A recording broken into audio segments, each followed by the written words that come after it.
Buongiorno, sono Flavio Pressacco, presidente dell'Associazione Amici del Palasport Benedetti, associazione costituita dalle società che operano nella struttura più nota come Palazzetto dello Sport di via Marangoni, da qualche tempo intitolato alla memoria di Manlio Benedetti, dirigente sportivo e presidente del CONI, all'epoca in cui l'impianto fu progettato e costruito, cioè precisamente inaugurato nel 1957. L'impianto è di proprietà del Comune di Udine, ma previa convenzione è stato dato in gestione all'Associazione Pallacanestro Laipacco, che è anche uno dei soci fondatori dell'Associazione degli Amici. Gli altri sono Associazione Pugilistica Udinese, Liberta Sporting Basket Club, Pesistica Udinese, Polisportiva Dopolavoro Ferroviario Udine Yama Arashi, Udine Basket Club, Volleyball Udine e Amici della Pallacanestro Udinese, quindi associati di vari sport. Nel consiglio direttivo dell'associazione siedono per statuto i presidenti o loro delegati di ciascuna di queste associazioni. Vale la pena ricordarne i nomi nell'ordine: Lucio Coccolo, che è anche il gestore, quindi dell'impianto come Associazione Pallacanestro Laipacco, Alessandro Zuliani, delegato dell'Associazione Pugilistica Udinese, Leonardo De Biase, presidente della Libertas Basket Club, Marcello Zoratti, presidente della Pesistica Udinese, Enzo De Denaro della Polisportiva Yama Arashi, Guido Paderni dell'Udine Basket Club, Carla Travaglini, delegato del Volleyball Udine, e Davide Michalic, delegato degli Amici Pallacanestro Udinese. In aggiunta a questi siedono nel consiglio dei consiglieri, eletti sempre per statuto a maggioranza dall'Assemblea. Nella sua prima riunione l'Assemblea ha eletto all'unanimità come consiglieri per il primo triennio il sottoscritto e l'amico professor Claudio Bardini. Il consiglio direttivo ha poi designato all'unanimità me alla presidenza e Bardini alla vicepresidenza dell'associazione. L'articolo 3 dello statuto dell'associazione ne specifica le finalità, che sono la promozione e sviluppo di attività culturali per valorizzare la memoria storica delle società, degli atleti, tecnici, giudici di gara, dirigenti e altri appassionati sportivi che in essa operarono, e dei prestigiosi traguardi che seppero raggiungere contribuendo alla formazione sportiva e alla formazione umana e civile di tante generazioni di giovani di Udine e del Friuli e alla diffusione delle discipline praticate nell'impianto. In sintesi, orgogliosa memoria del passato e appassionata proiezione verso il futuro. In particolare desideriamo poi operare in stretta sinergia e unità di intenti col gestore della struttura e tutte le associazioni operanti nella struttura, anche se l'associazione opera sul versante culturale e quindi non si interessa direttamente di aspetti di gestione dell'attività sportiva, mantenere e rinsaldare i vincoli di amicizia fra quanti hanno operato o avuto modo di frequentare l'impianto e favorirne i contatti con gli attuali fruitori, promuovere e organizzare conferenze, dibattiti, mostre, pubblicazioni, premi su temi rilevanti dal punto di vista culturale sportivo, contribuire all'approfondimento dei temi relativi alla formazione dei giovani, stimolandone la partecipazione a progetti di gruppo e valorizzandone capacità individuali e attitudine alla cooperazione. In sintesi, insomma, consideriamo questo impianto come un autentico tempio dello sport udinese e friulano. Di solito questo è un tempio gioioso, affollato da decine di giovani, atleti, tecnici, dirigenti, familiari, in occasione di eventi particolari, amici, tifosi, appassionati.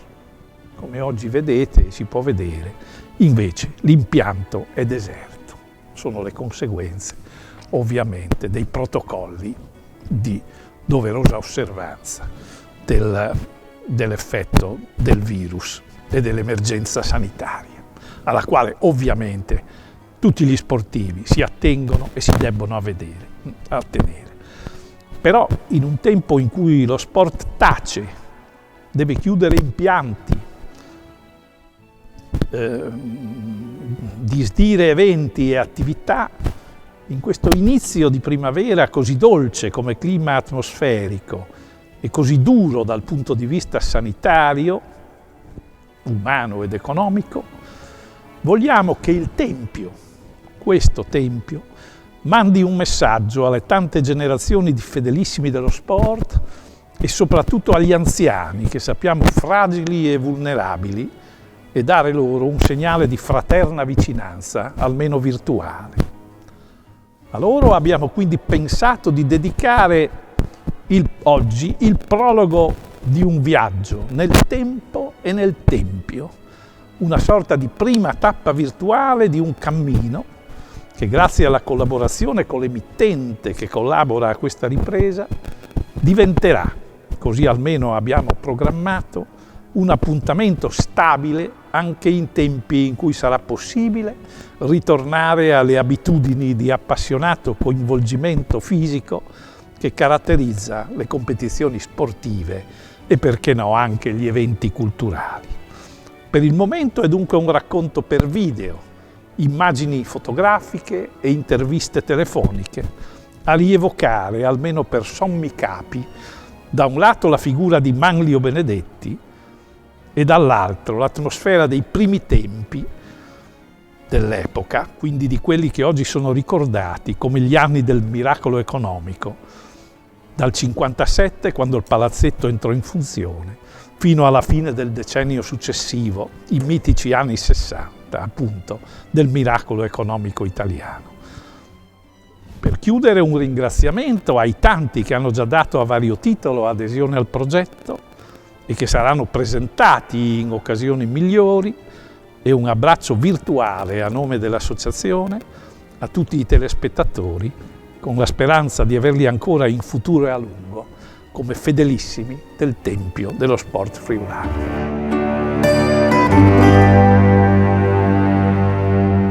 Ringrazio Flavio Pressacco, presidente della neocostituita Associazione Culturale Amici del Benedetti, per avermi invitato a portare una testimonianza su Manlio Benedetti durante questa trasmissione. Perché sono io a parlare di Manlio Benedetti?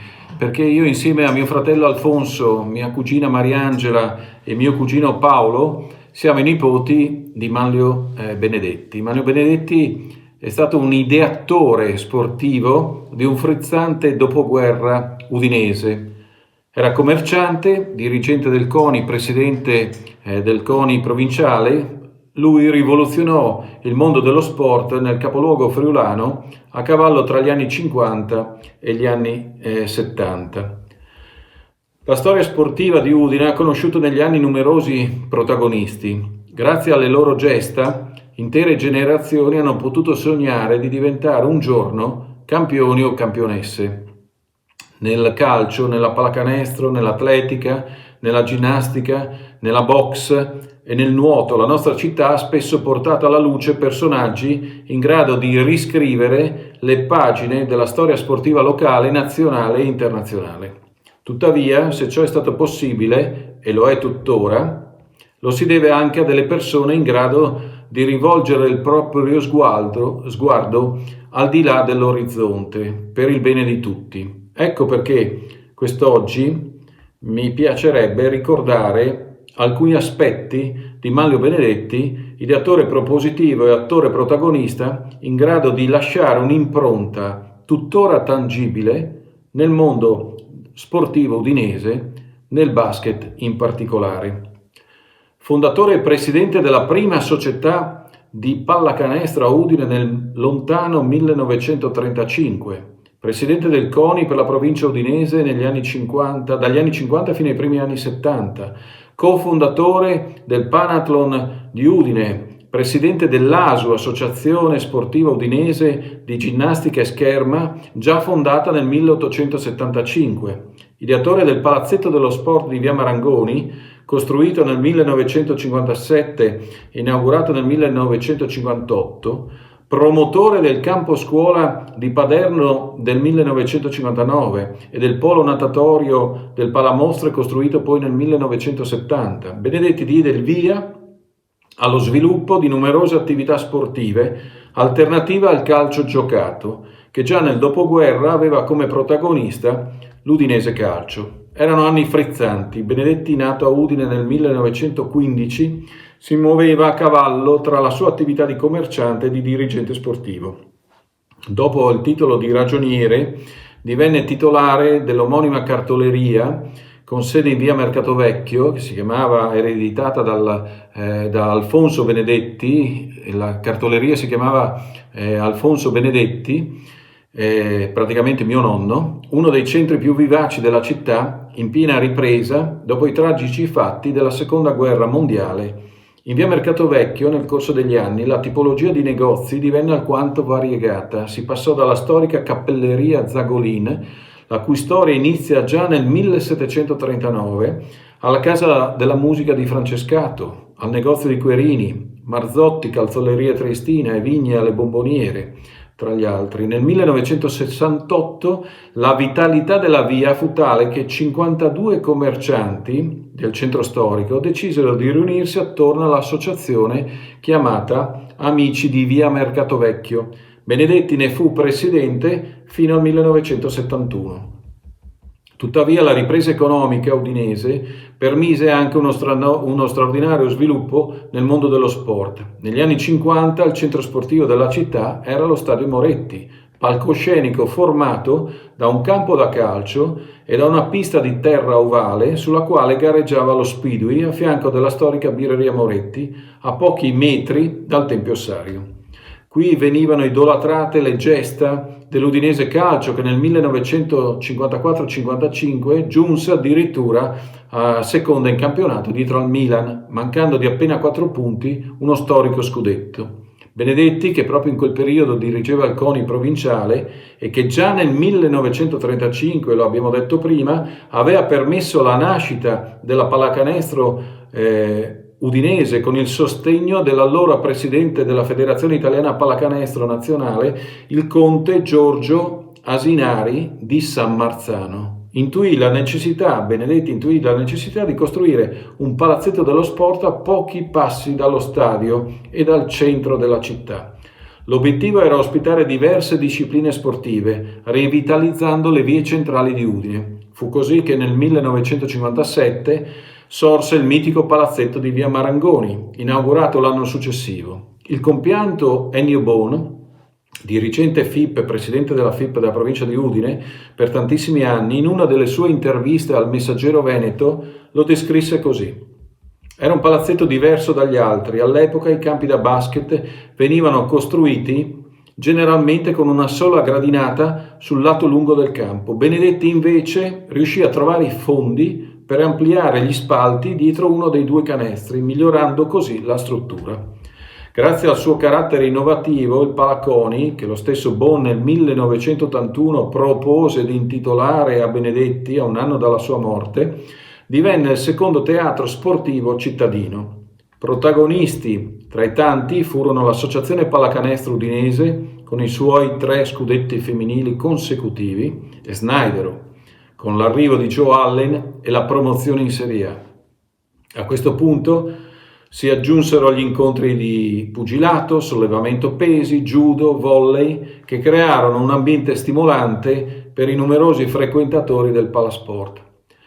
Attorno al palasport si creò un clima effervescente, un nuovo scenario cittadino. Luoghi come il Bar da Bruno della famiglia Blasone, situato proprio a fianco del Marangoni, o l'Osteria Lepre della famiglia Tavano e il Piccolo Biffi in via Poscolle permisero al pubblico udinese di approfondire nuove relazioni, vivere genuini momenti di condivisione e di partecipazione stimolati dagli stessi eventi sportivi. La visione di Benedetti, che proseguì con i progetti dei citati campo scuola di Paderno e Palamostre, permise non solo di praticare degli sport diversi dal calcio, ma di osservarli più da vicino, facendo vivere a giovani ed anziani la città nei suoi spazi più caratteristici. Oggi alcuni di questi luoghi di condivisione non ci sono più o hanno subito alcune trasformazioni. Alcuni però, come il palazzetto di via Marangoni, sono ancora fondamentali per la vita udinese. Soffermandomi alla sola pallacanestro, sport a me più caro, mi piace sottolineare che questa sia ancora la casa delle atlete della Delser, dell'UBC, dell'APU maschile. L'APU maschile è riuscita a costruire il suo ritorno in A2 proprio all'interno di questo palazzetto negli ultimi anni. È sede, il palazzetto di Manlio Benedetti, è sede anche del torneo delle scuole dedicato a Ezio Cernic, manifestazione che tuttora continua. I tempi cambiano, ma le idee, se feconde, crescono e si sviluppano. Per questo mi auguro che i luoghi sportivi della nostra città possano continuare ad ospitare eventi degni della storia che li ha preceduti, offrendo soprattutto ai giovani occasioni di confronto, condivisione e crescita, non solo dentro le mura del palazzetto, ma arricchendo anche il nostro tessuto cittadino che ne ha tanto bisogno. Credo che Benedetti, Manlio Benedetti, lo zio Manlio, così lo chiamavamo, e anzi ne sono sicuro, sarebbe orgoglioso di questa nostra testimonianza in sua memoria. Grazie a tutti e andrà tutto bene.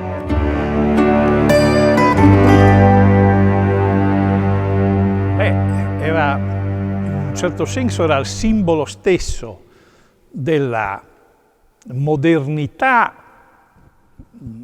non solo dello sport, ma in particolare della pallacanestro, che allora era ancora praticata tipicamente o all'aperto o in ambienti angusti, la vecchia palestra numero 2 dell'ospedale vecchio e altri impianti simili. C'erano pochissimi impianti in Italia al coperto e di capienza adeguata.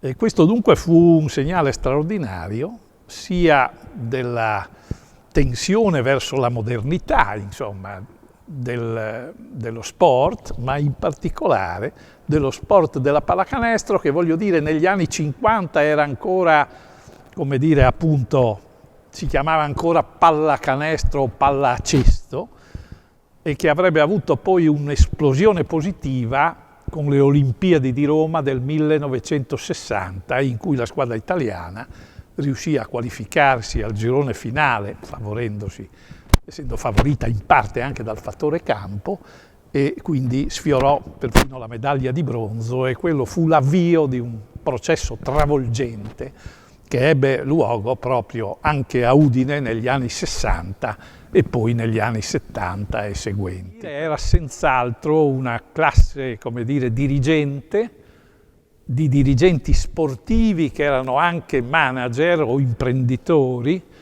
persone avvedute che sapevano guardare ben oltre l'episodio sportivo corrente. Avevano visioni, seppero, come dire, con i loro progetti, non ultimo ovviamente questo, proiettare veramente Udine verso una modernità significativa senza tradire la quintessenza del carattere del friulano e della friulanità.